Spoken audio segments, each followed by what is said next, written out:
now you're part of the biggest gang in America. Yeah, I hear that a lot. Right. So you are NYPD captain, right? I'm a lieutenant. Oh, you are a lieutenant? Yeah, that's right under captain, above sergeant. Okay. So I'm the boss's boss. Facts. Okay. So now we're not gang style.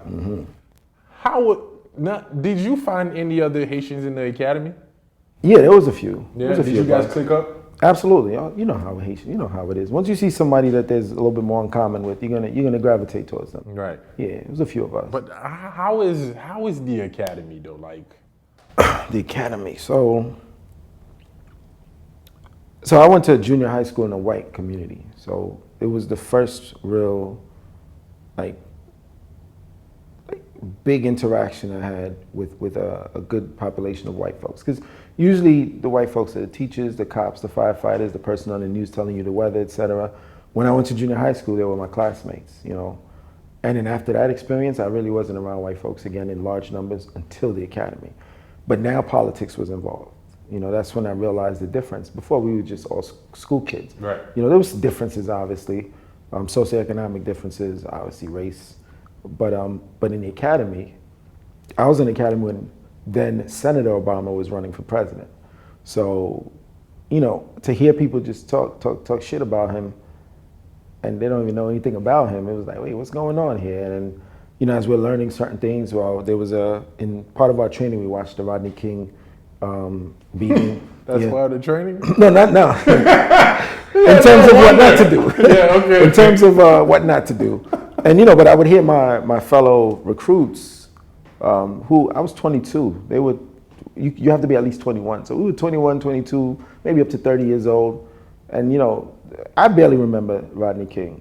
And they're speaking as if we were adults. And that's when I realized a lot of people are repeating what's coming from their neighborhood. So the academy was strange. But the training, what shocked me about the training, it was much better than I thought it would be.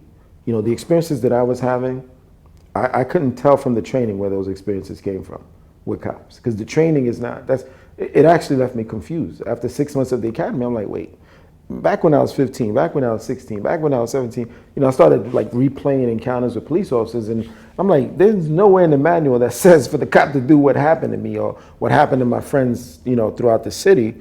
So I was still a little confused as to why things were the way they were. But I found out, you know. And even growing up as a black man in America, bro, like what made you decide to join the police force? Yeah, that's a common. Even knowing the relationship with police and black people. And not only that, you're black in America and you're Haitian on top of it. Yeah. It's literally one of those things where how do we improve it if we're not even there?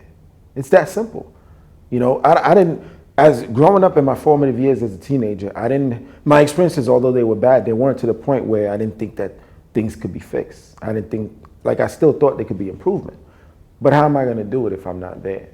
You understand? So I was there, like every negative encounter I had with a cop, I pledged to myself so I made the decision at 18 and I continued to have bad experiences, but every single one I was like, I'm gonna make sure I never do that. I'm gonna make sure I never do that.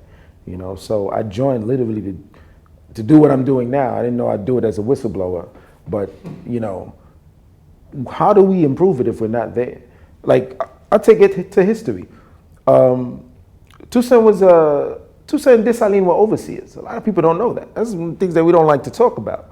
You know, they didn't just come from, you know, picking sugarcane to army leaders. They were overseers. They had high positions in society already. You understand? And yet they woke up and realized, why am I oppressing my own when, you know, should be coupé tête boule caille, and right. You know the rest. So if we stay away from the system totally, we're not going to get any results. Now, are we going to get the silver bullet, you know, that kills all the issues in the system? Most likely not, but we can get incremental, you know, successes along the way. So I'm just here to do my part. Right.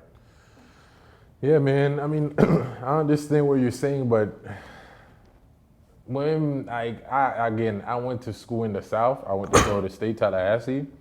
I can't even, and that's my personal experience.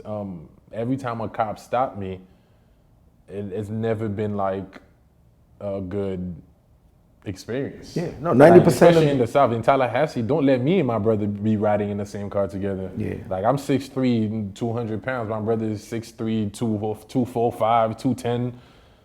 Bro, like we're some big niggas. Yeah. So police see us and we're automatically threats, you know? Mm-hmm. But I'm not even gonna lie to you, man. It's when I go to Haiti, I realize how white people feel when they're around cops.